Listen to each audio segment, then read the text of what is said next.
Um, really good win for us. I mean, anytime we get together with Carolina, we probably could save everybody a lot of time. Just put 5 minutes on the clock and say, okay, let's just see who wins the last 5 minutes. But every game's been like that, with the exception of the one game we played them there last year. But the rivalry that we have with them, it's a healthy rivalry, and I think it's one that it's a lot of fun for the fans. We love playing in it. I think they love playing in it. And when we get together, it's always going to be a battle. But extremely proud of the kids, the grit. They're very gutsy. We didn't always play perfect, but we played hard. And people are going to throw a lot of different things at us. This is probably the 80th straight minute we played against the zone, and we didn't play against the zone in the first 10 games of the year.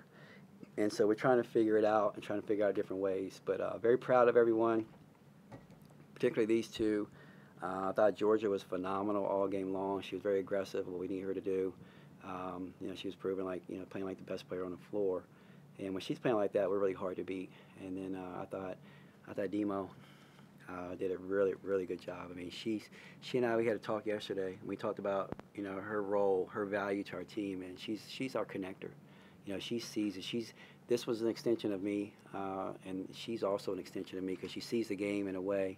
I think she's going to be a coach one day, and but she just sees the game in a different way. And when she's out there and she's locked in and she's playing like she played tonight, it adds value to our team, and she does so many different things. So the shots that she made, just down the stretch, the three that she hit was huge.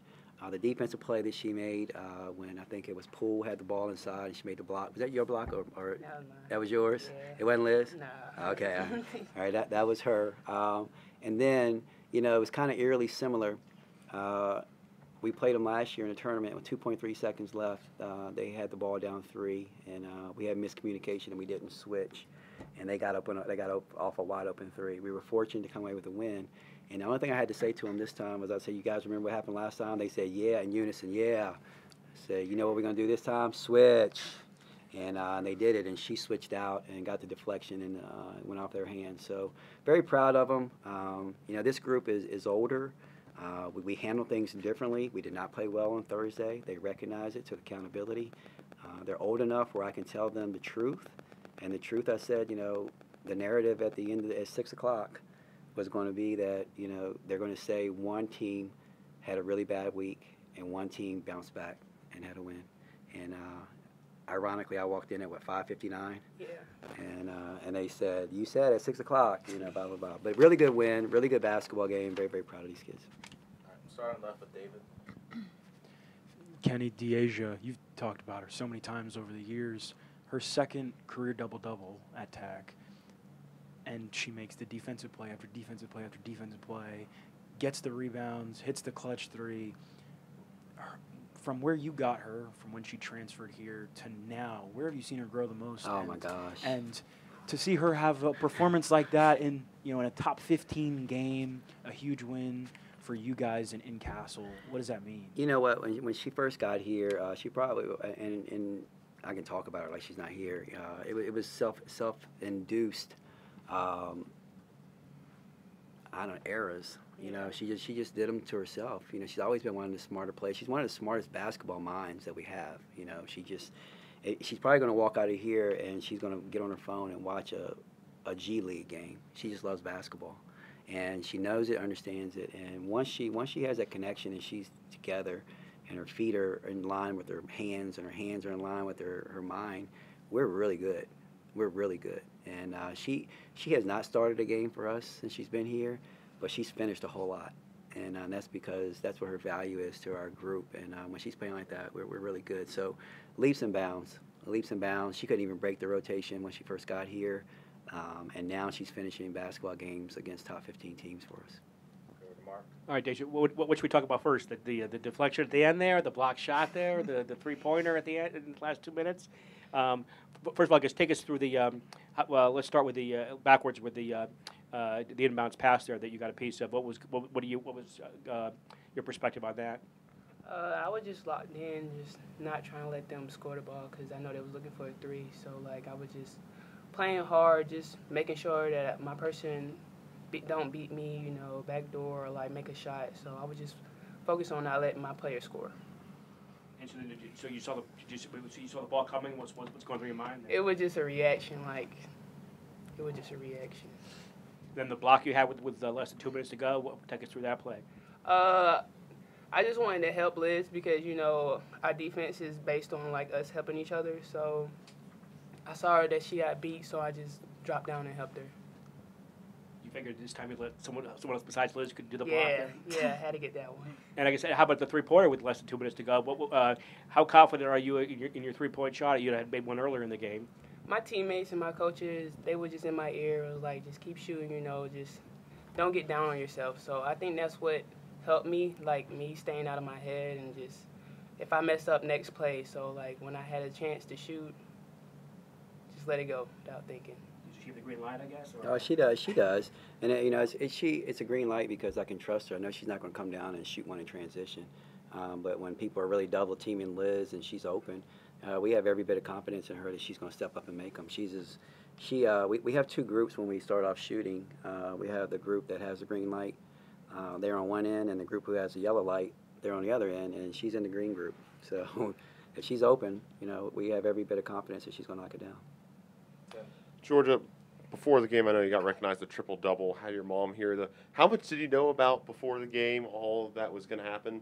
And then with your mom in the building, to score 24 points, shoot 40% from three in this big game, and obviously make the 3 free throws to win it at the end. Take us through the emotions of that. I think Tim told me in person yesterday that they were going to do a bowl ceremony and all of that, and I texted Mom. I said, "Don't you cry, but they're going to do something for me." So I knew yesterday. Can I add about it, and then you can finish. I don't know how you guys could see it, but up close and personal, right there with them, it was great for me because Kelly A. Moore, she was being mom. She was being mom, or how you say mom? Mom. And mom. And she was hugging on her, and she was kissing on her, and Georgia was like, okay, that's enough. And Kelly was like, I've come all this way. I'm going to get my kisses in. It was a really cool moment for both of them and all of us. And I think the way Hokie Nation, the reception they gave Kelly, that was very warm. I don't know if they knew who she was when she was on the floor, but once they found out and the roar, that was really cool. So my bad. Go finish. And then, then the 24 points today. What seemed to be really in rhythm, especially in the second quarter, where I think there was you had 8 straight points, or Texas 8 straight points at some point, 40% of the day. What were you seeing that was really able to get you in rhythm? I think prior to this game, I was a bit streaky and a bit in my head about my shot, which I clearly shouldn't be. But that Clemson game just solidified that I have to be aggressive, because if I'm not, then God knows what happens. But this game, I knew as soon as I caught it, I got it and I was going in. So that's the mentality I had, and it worked this game. So. And then Deja, on end of third quarter, you get that offensive rebound off the free throw miss, and then it becomes basically a 4-point possession there with Traylor getting the bucket at the end. What were you, what made you so effective on the glass today, especially in moments like that proved so crucial in this outcome? Because going in the game, Coach told us how important it was to rebound the ball, and I know whoever controlled the rebound wins the game. So my biggest thing was just rebound. In the back, Anthony. Kenny, what was the biggest difference tonight about the way you guys finished down the stretch? We kept our poise. I mean, obviously Thursday was a wake-up call. We didn't play well, and you give credit to Clemson. They put us on our heels, and we played differently. I thought we lost a little bit of confidence, and then we came back. We didn't do anything on Friday. Watched film. I think they saw. These kids take accountability. They said they want honesty, and able to talk to them in a different manner than I've been able to talk to prior teams, and they just took accountability. They knew what they had to do, stepped up.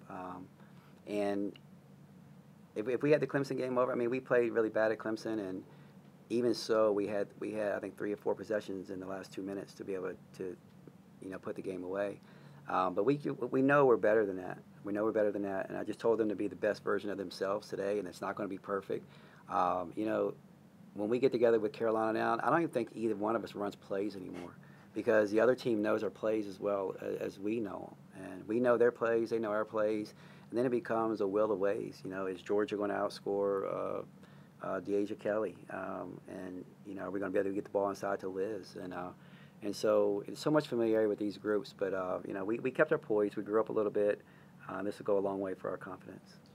And then Georgia, I know Coach kind of referenced that ACC tournament game against them last year. Were you getting any flashbacks at all to Greensboro during this one? And for you, I guess you've had a multiple kind of key moments against the Tar Heels late in games now. What's kind of your take on the rivalry? I love it because we're just, I think like matchup-wise, we're probably really similar. And every time we go out after each other, it's just a massive clash. And as Coach said, you might as well just put 5 minutes on the clock and just say go out because it's always close at the end and someone pulls away. And yeah, that last inbounds play was, as soon as I made those free throws, I went up to the girls and I was like, lock in. Because what happened last time, like Eva had that 3.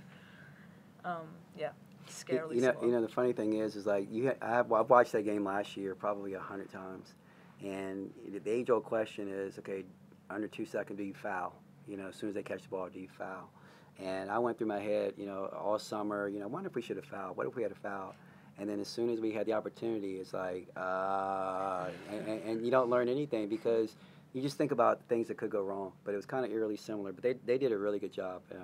They jumped out, they switched everything, and they executed what we really wanted, what we were trying to execute against them in the tournament. Georgia, I want to ask you about your free throws. It seems like you just felt like a practice at Hondurst. How do you approach that? Because I feel like a lot of players can easily just get into a weird headspace when the game comes down to that.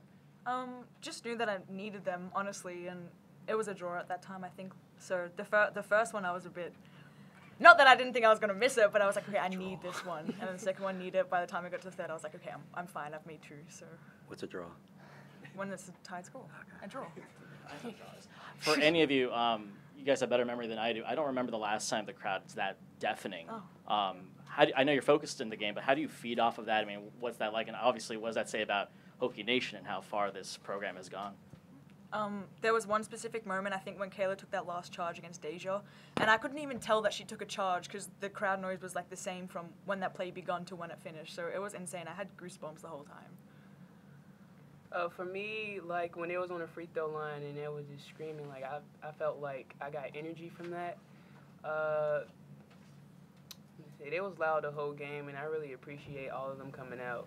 Like that really gave us a lot of energy. For me, I'm just appreciative of Hokie Nation coming out and supporting these kids because they work so hard.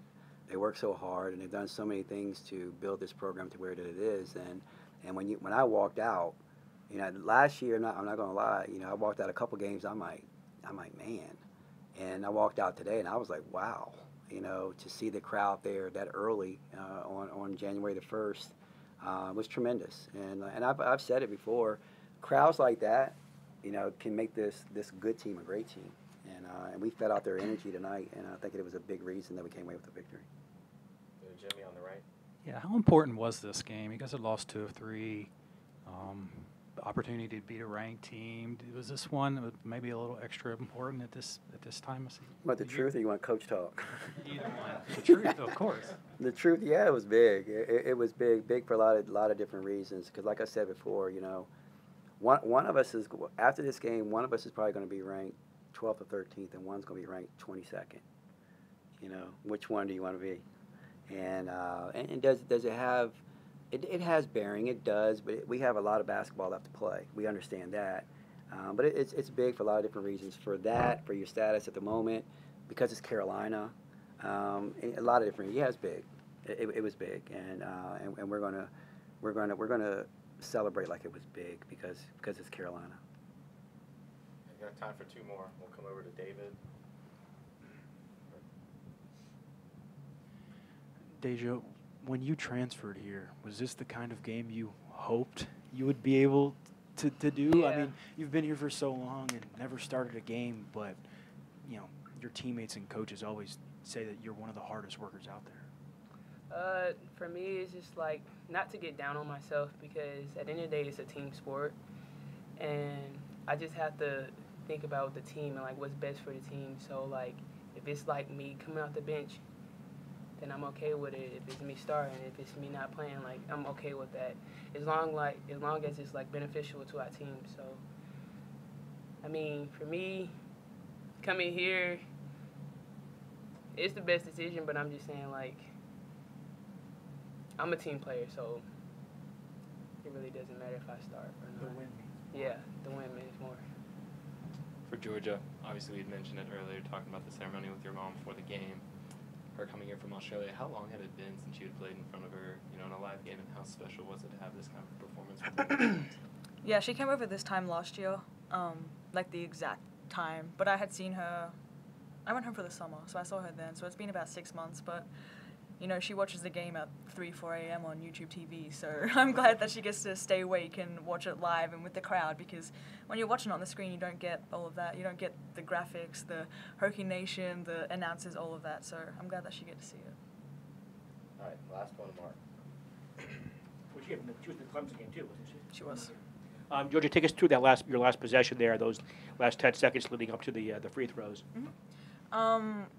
We called a play, called a timeout, had the same play, just tweaked it a little bit because we knew that they had a foul to give, so if they took it, then sure. I'm not sure if they were trying to or not, if the refs didn't call it or something, but KT ended up getting the ball off my missed dribble, kicked it back to me, and I said, right, we've got like 4 seconds left, I got to put up something, and just thankful that I drew a foul. All right, thank you guys. Thanks, guys. They were trying.